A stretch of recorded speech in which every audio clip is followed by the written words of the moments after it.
Good morning, students. How you all are? Fine? Okay. Today we are going to study fiber to fabric.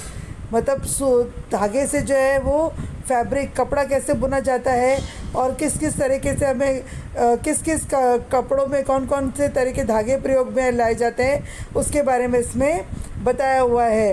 पहली and भूजो won the first prize in the science quiz competition held at their school. पहली और भूजो के school में एक science quiz हुआ था जिसमें उन्होंने फर्स्ट प्राइज़ जीता था. They were very excited and decided to use the prize money to buy clothes for their parents. और वो बहुत खुश हुए थे और उन्होंने तय किया दोनों ने कि वो लोग ना उस प्राइज़ मनी से अपने मम्मी पापा के लिए कपड़े खरीदेंगे. When they saw a large variety of cloth material they got confused. जब उन्होंने बहुत सारे जो है वो कपड़ों की वैरायटी देखी और मटेरियल देखा तो वो कंफ्यूज हो गए. The shopkeeper explain that some clothes or fabric were cotton and some were synthetic. अब जो दुकानदार है उसने उनको बताया कि कुछ तो जो है वो कॉटन के कपड़े हैं, कॉटन यानी सूती वस्त्र, और कुछ है सिंथेटिक. सिंथेटिक में क्या होता है, कॉटन और जो पॉलिस्टर है, जो सिल्क है, वो मिक्स होता है. ठीक है. He also had woollen mufflers and shawls. उसके पास में ऊन के बने हुए मफलर्स और शॉल भी है. There were many silk saris as well. और वहाँ पे बहुत सारी सिल्क की साड़ियाँ भी थी.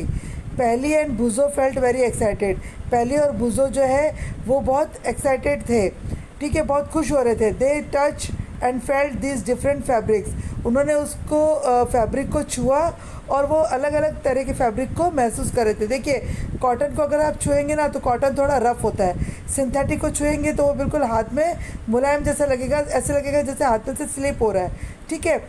They bought a woollen muffler and a cotton sari. उन्होंने जो है एक ऊन का जो है मफलर ख़रीदा और एक कॉटन सूती साड़ी खरीदी. After their visit to the clothes shop, Paheli and Buzo began to notice various fabric in their surroundings. उस शॉप में विज़िट करने के बाद में पहली और बुज़ो ने देखा कि उनके आसपास में बहुत तरह की अलग अलग तरह के फैब्रिक्स रखे हुए हैं. फैब्रिक्स का मतलब कपड़े. ठीक है, जो रॉ मटेरियल होता है, जो बना हुआ रहता है वो. They found that bedsheets, blankets, curtains, tablecloths, towel and duster were made from different kind of fabrics. अब उन्होंने देखा कि कर्टेन्स है, टेबल क्लॉथ है, बेडशीट है, टॉवल है, ये सब जो है वो अलग अलग फैब्रिक में बने हुए हैं, यानी अलग अलग तरह के कपड़ों में बने हुए हैं. Even their school bags and the gunny bags were made from some kind of fabric. Even then school bags और जो स्पोर्ट बैग्स होते हैं वो भी जो है अलग फैब्रिक के बने हुए हैं. They try to identify these fabrics as cotton, wool, silk और सिंथेटिक. वो जो है सिंथेटिक, कॉटन, वूल को अलग अलग पहचान करने की कोशिश कर रहे थे. Can you also identify some fabric. आप भी क्या फैब्रिक को अलग अलग आइडेंटिफाई करना चाहते हो? तो ये आपको एक एक्टिविटी बताई गई है वैरायटी इन फैब्रिक्स में. एक्टिविटी 1, इसमें आपको बताया हुआ है कि आप एक टेलर की दुकान पर जाओ और वो जो कटिंग करता है ना कपड़े सिलने के लिए, तो अलग अलग तरह की जो कटिंग्स है उनको आप इकट्ठा करो और फिर उनको नाम दे करके लेबल करो. यानी कि आप उनको चिपकाओ और उनके नीचे उनका नाम लिखो. जैसे कि कॉटन का अलग होगा, सिल्क का अलग होगा, वुलन का अलग होगा. ठीक है. ऐसे ही एक्टिविटी 2 है, उसमें भी आपको क्या है कि जो धागे हैं, ठीक है, जिनसे कपड़ा बुना जाता है, उन धागों को अलग अलग लेना है और उसको चिपकाना है. अब आप देखोगे कुछ कपड़े ऐसे होते हैं जिनके फाइबर्स जो है वो गोल्डन कलर के या सिल्वर कलर के धागे आते हैं. आप देखना कुछ कपड़े आपके ऐसे होंगे जो अगर आप नाइट में अगर उनको स्क्रब करोगे ना तो उसमें से लाइट निकलेगी. तो ये सब चीज़ें, ये सब जो है धागों की वजह से होते हैं. ठीक है. एक्टिविटी 3 में जो है वो यही दे रखा है कि आप जो है एक take out a yarn from a piece of cotton fabric. यानी आप एक कॉटन का कपड़ा लो, उसमें से एक धागा निकालो. Place this piece of yarn on the table. Now press on one end to the yarn without your thumb.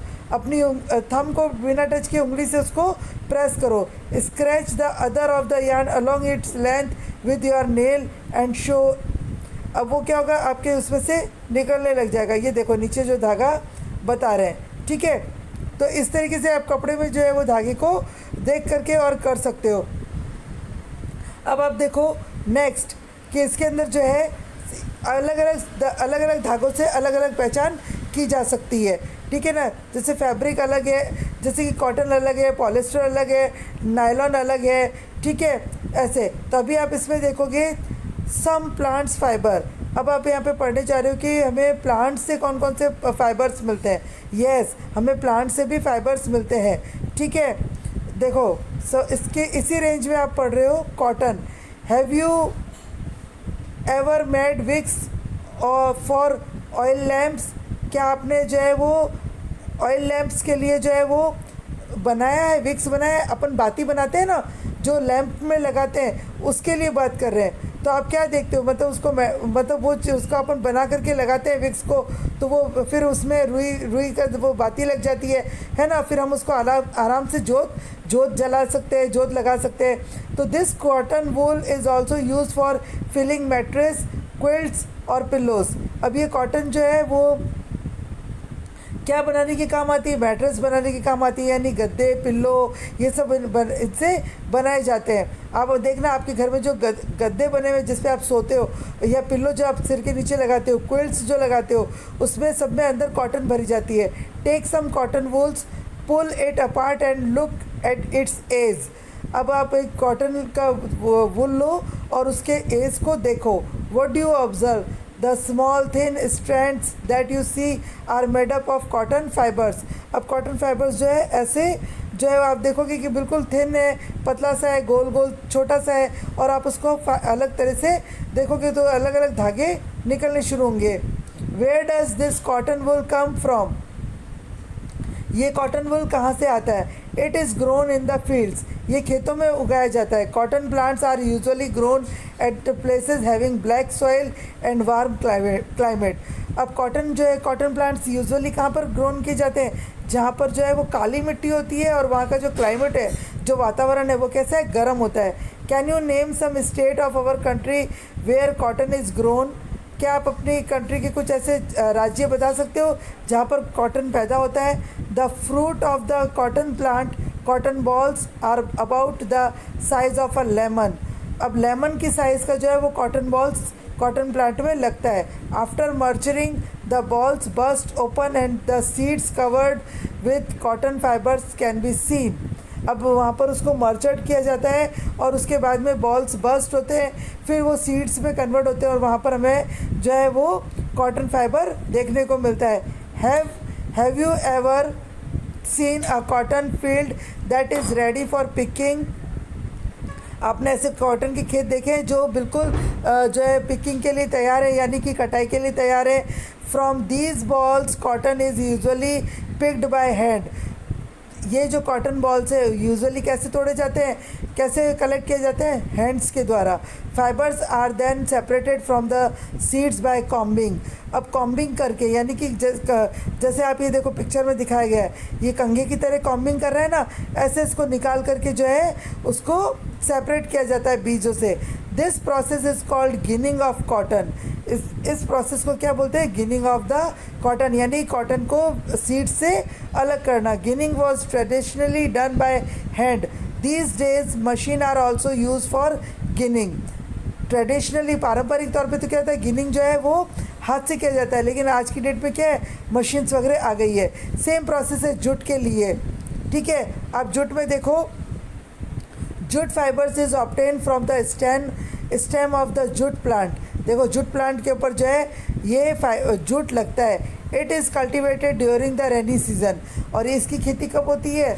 Rainy season में। In India jute is mainly grown in West Bengal, Bihar and Assam. जूट हमें कहाँ से मिलता है? वेस्ट बंगाल, बिहार एंड आसाम से।